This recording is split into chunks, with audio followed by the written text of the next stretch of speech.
What's up, everybody? Me, Bryson Booker here, up in my soon-to-be BBTV studios. And what I'm going to show you today is something item that I've been wanting to do a review on for years. They've been in my pro audio arsenal since 2012. There are none, not that I know of at this point, reviews of these speakers, any model of these speakers, on YouTube. So I'm going to do a review of them. They are the Sonic PA speakers. It is basically called Sonics. And here's one of them. The other one is at the other end of the room, but here's the one that, basically functions as it should. So these speakers, I believe, a guy gave them to me for free back in 2012. I'm a live sound engineer, and I do gigs with these. I've done gigs with these over the past 4 years I had them. They're a decent speaker for what they are. I believe they're from 1992, either 92 or 93. The Sonic logo used to be here, and I'll probably place a logo on this video so you can see their old logo, but I took the logo off, so there's no logo. And then it features a horn and basically a 15-inch, I believe, 10 or 15-inch woofer. That's one big woofer there. Then you got two major holes here. And then you got some carpet, basically. Basically, they look like average at the time PA speakers for DJing, for talent shows, small to medium events. These guys get 250 watts RMS. I think 60 watts is the minimum that they can get, but they get pretty loud. So I'm going to set my camera down, and I'll show you what these models have to offer.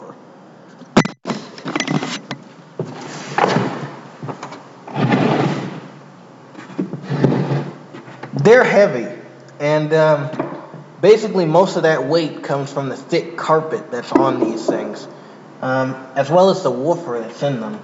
What I do like about this, if you need to replace something, you have easy access to the screws of the horn and the screws on the woofer, so you can take this grill off, replace the woofer, replace the horn, no problem. The knobs or the screws aren't located in some foreign place where you have to dig through all this carpet to find it. It's right here. These are huge bass ports because these things do get a little bassy, because basically the woofer does most of the work. The carpet is decent. It gets dirty really easily. I have to say that.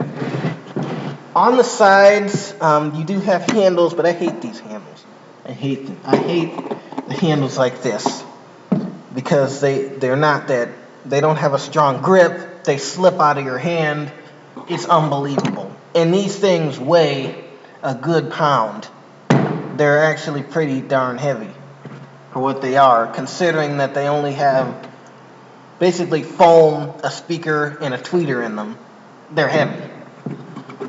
But I don't like these handles at all. And you also have access to take the handle off and repair what you need to. But I hate the handles. The metal corners, it's missing them at the top. I don't know if y'all can see. You probably can't see that. It's missing the metal corners at the top.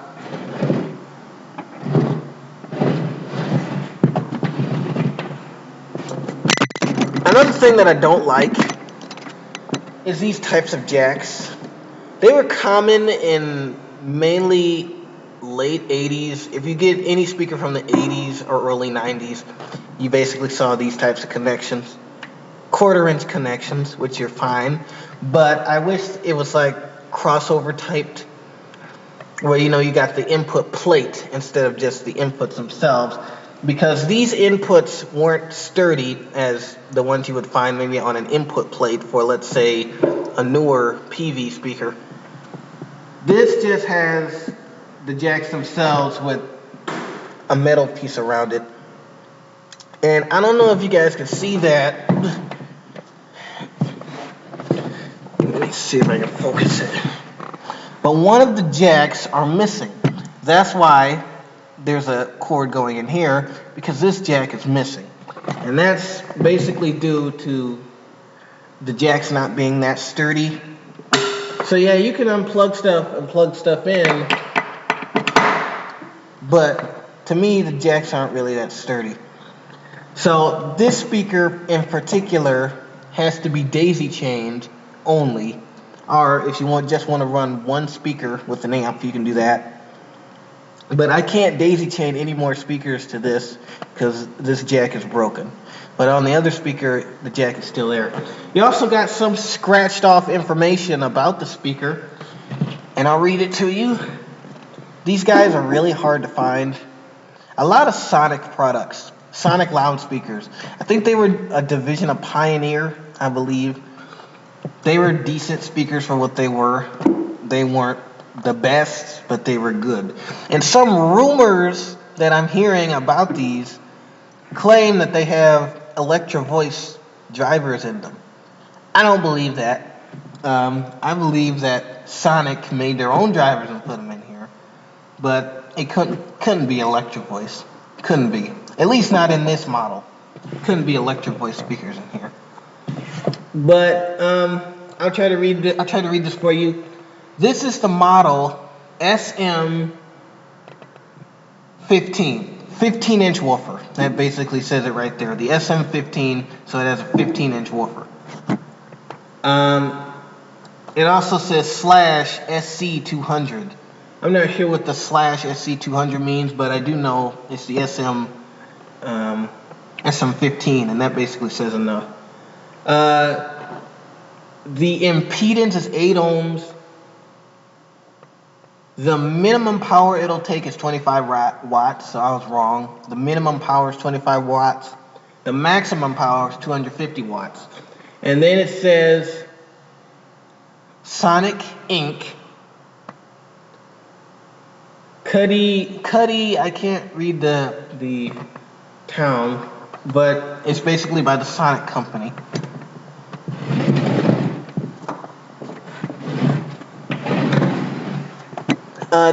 These guys claim to make speakers still, but I really don't think it's an active company like they used to be. Basically, they were just another bargain brand, like companies like Audio Centron and Crate was. Sonic was another bargain brand, but they made some decent products. So now I get to talk to you about the sound, which is my favorite part. As a matter of fact, I'll come back and talk about the sound in a few minutes. Okay, so I'm back here. I'll let you see the Sonic speaker on the far other side of the room. Now I'll let you see this one. This one is basically, I guess you could consider the main speaker.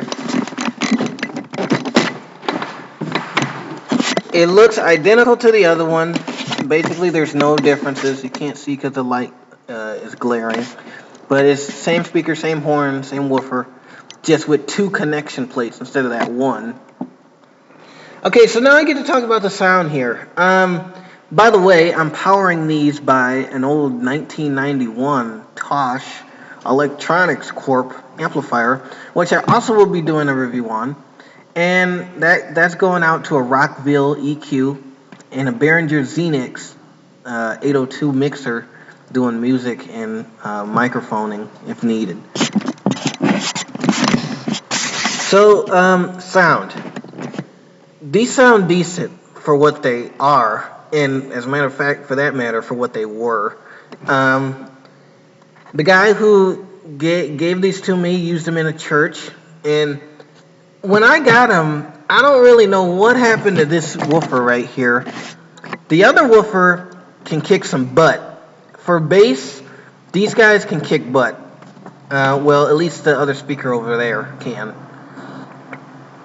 With the 15-inch woofer, you get plenty of bass from these things. But from this particular speaker, unlike the other one, I don't know what happened to this driver. I don't know if the guy that had it before me blew it or somebody else blew it.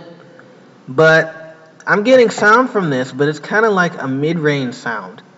it's not the full bass that I get from the speaker on the opposite side of the room.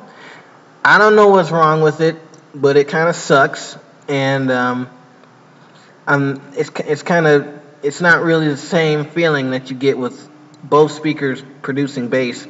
But when one speaker's producing bass, it doesn't really give you the full experience. So this is kind of like the mid-range speaker on this box, unlike the other one.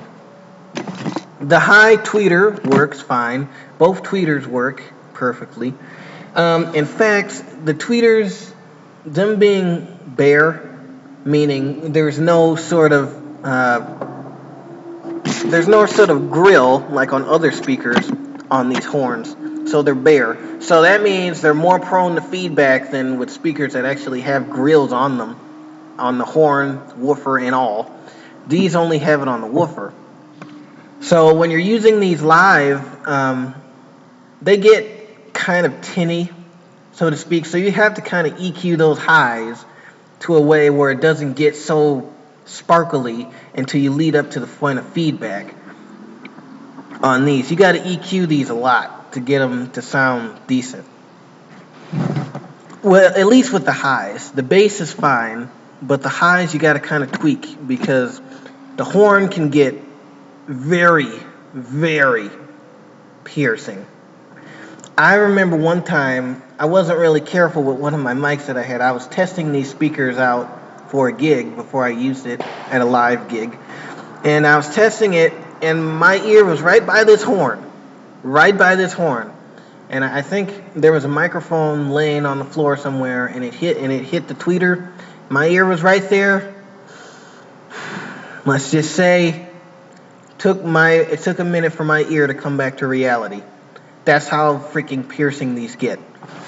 So if you actually pick up a pair of these or any sonic product, please make sure that you tune the high range frequencies because it does get piercing. It actually gets too high in some cases. So just make sure you tailor those frequencies with an equalizer. Please use an equalizer for these speakers so you can tailor those piercing frequencies. Other than that, the horn does a really good job of bringing out the clarity of vocals and things like that.